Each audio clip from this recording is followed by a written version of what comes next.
아람 왕이 이스라엘을 학대함으로 여호아하스가 여호와께 간구하매 여호와께서 들으셨으니 이는 그들이 학대받음을 보셨습니다.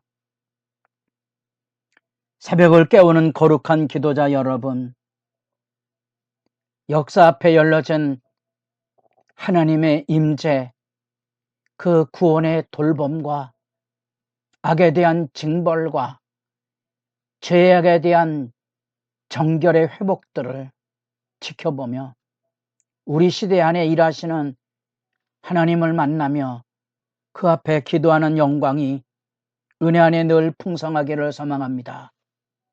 오늘 우리가 읽어갈 하나님의 말씀은 열왕기하 13장 1절에서 13절까지의 말씀으로서 이제 예후 왕가로 알려지는 이 부분, 북이스라엘 역사에서 가장 강대한 세력을 이루었던 왕가입니다. 그래서 예후와 여로보암으로 대표되는 오므리 왕가의 아합으로 대표되는 이 엘리야 시대에, 그 다음에 엘리사 시대에 이들이 북왕국의 절반 이상을 통치하는 기간을 누리게 되고요. 이 기간에 예후가 아합에게 들려졌던 바알 종교에 대한 심판, 이로 인하여서 아달랴까지 남유다에까지 바알 종교가 얼룩진 사슬에 대한 이제 심판을 통하여 드디어 이제 요아스 이후에 이름이 남북왕 이름이 겹치는 부분이 많으니까 구별하시고 이제 북이스라엘 나라와 남유다가 이제 경쟁 관계, 대립의 평행선을 들을 때 남유다의 가장 강대한 우시 왕 시대와 북이스라엘의 요람 시대로 치달아가는 요 단락입니다. 이 단락 안에서 우리는 엘리사의 사역에 이제 마지막을 지켜보게 되는데, 오늘 북이스라엘 나라의 11번째 왕 여호아스, 12번째 왕 요아스의 행적을 우리가 지켜보게 됩니다. 이제 남북관계가 평행을 이루게 되고 대립관계를 이루게 돼가는 여정인데, 그 중에 북이스라엘 나라에 대한 열왕의 소개가 들려집니다. 예후의 아들 여호아스와 그 아들 요아스입니다. 이 예후가가 바알을 숭배하는 아합 가문과 바알 종교에 대한 척결을 통하여 하나님 앞에 칭찬을 듣게 되죠. 열왕기하 10장 30절에 여호와께서 예후에게 이르시되 내가 나 보기에 정직한 일을 행하되 잘 행하여 내 마음에 있는 대로 아합 집에 다 행하였은즉 내 자손이 이스라엘 왕위를 이어 4대를 지나리라.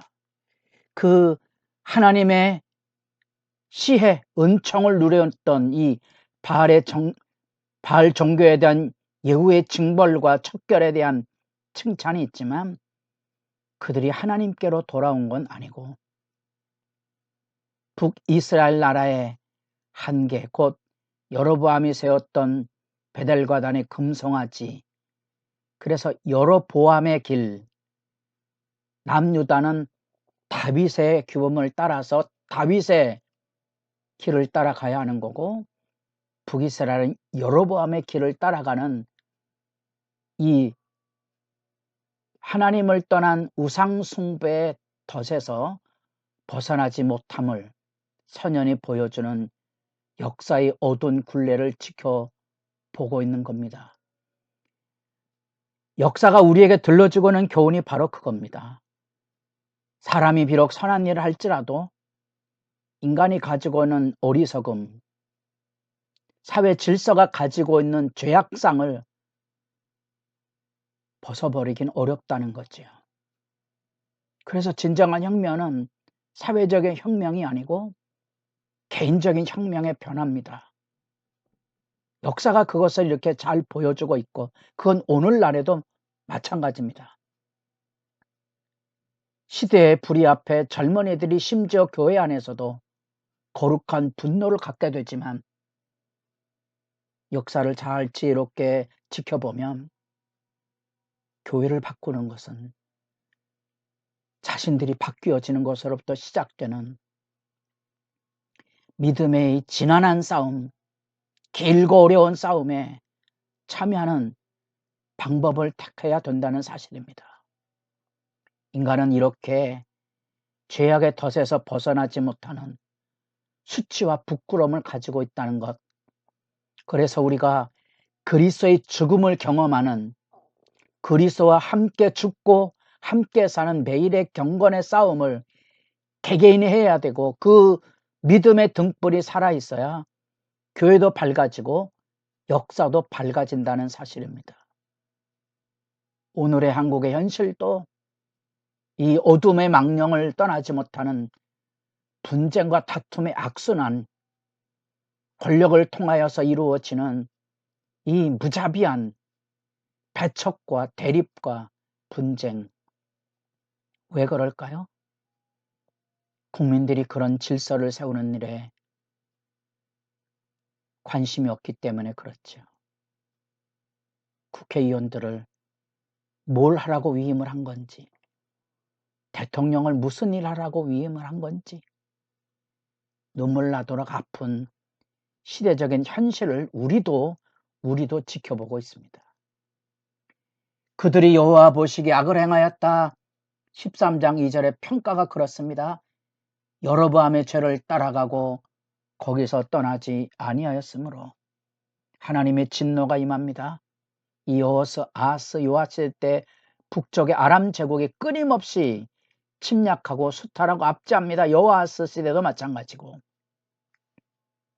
그때 아람 왕 하사엘 그리고 그의 아들 베나다산에 인하여 고통을 겪게 되는데, 이스라엘의 학대에 대하여 하나님께 울부짖을 때에 하나님께서 그들을 구원하십니다.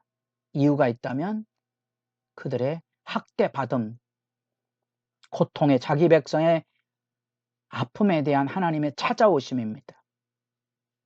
여기 5절에 여호와께서 이의 구원자를, 우리가 너무도 잘 아는 이스라엘 역사의 어두운 시대, 사사시대의 구원자를 보내듯이 엘리야를 통하여서든지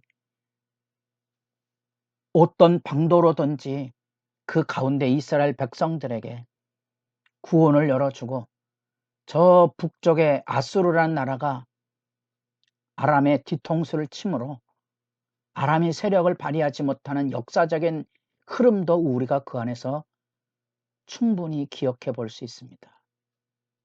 그것이 바로 하나님의 진노가 촉발된 현실 역사의 모습입니다. 여러분들이 역사를 어떻게 보고 있는지, 우리 사회를 어떻게 이해하는지, 호세아 12장 11절이 북이스라엘 역사에 대한 평가를 한 구절로 요약을 했습니다. 내가 분노함으로 왕을 주고 진노함으로 패하였다. 이게 악의 실제이죠. 이 역사 속에서 보는 권력의 질서가 그것입니다. 오만과 탐욕이죠. 이 제국주의가 그런 것 아닙니까? 자본주의, 배금주의, 돈을 숭배하는 실제가 이런 것들이죠. 우리 개개인이 이걸 막아내지 못하면 교회도 깨끗해지기 어렵다는 것이 실제 현실에 우리가 아파하는 부분 아닙니까? 역사 속에는 이 권력 질서가 있습니다. 하나님을 대항하는 어둠의 권력이지요. 끊임없이 사람은 오만과 탐욕으로 얼룩져서 하나님의 세계를 사랑과 평화의 질서가 아닌 오만과 탐욕의 구조로 끊임없이 바꾸어갑니다. 그게 이제 역사를 통하여 지켜보는 거고, 열 왕기 이 상하에 이루는 전체 이스라엘 역사의 한가운데 3분의 1 분량이 엘리야, 엘리사 단락이라 그랬습니다. 그 단락의 외침이 그겁니다. 오만과 탐욕으로 얼룩진 정치, 종교의 부패와 타락상에 대하여 신음하가 아파하는 하나님의 백성들에게 긍휼과 구원을 베푸시는 하나님의 손길을 우리가 여기 북이스라엘 나라의 오만한 역사의 질서 앞에서도 하나님은 그 손길을 이루시고 있다는 사실입니다. 때로는 그 징계의 매질 아람을 통하여서 압제와 수탈을 당함으로써 시므아가 아파할 때 하나님이 찾아오셔서 구원하시는 역사의 구원 역사를 우리가 지켜보게 되고, 우리가 살아가는 역사의 현실이 바로 이런 어둠의 권력 질서 앞에 서 있는 거고요. 이 어둠의 권력 질서 앞에서 우리는 어떻게 살아야 될 것인가를 말씀을 통하여 우리가 지금 여기 주님 앞에 서 있는 겁니다. 주여 말씀하옵소서. 듣겠나이다. 우리들의 삶에 끊임없이 다가오는 이 무서운 권력 질서가 나뿐 아니라 내가 이 권력 질서에 편승하면 또 다른 사람을 수탈하고 압제하는 이 악의 관계성을 열어가게 됩니다. 회개하십시오. 그래야 하나님의 공혈과 구원을 얻고요.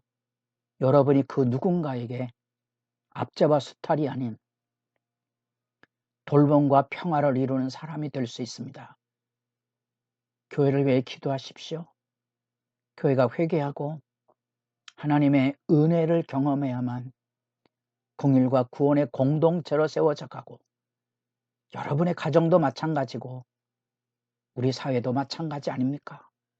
돌아보십시오.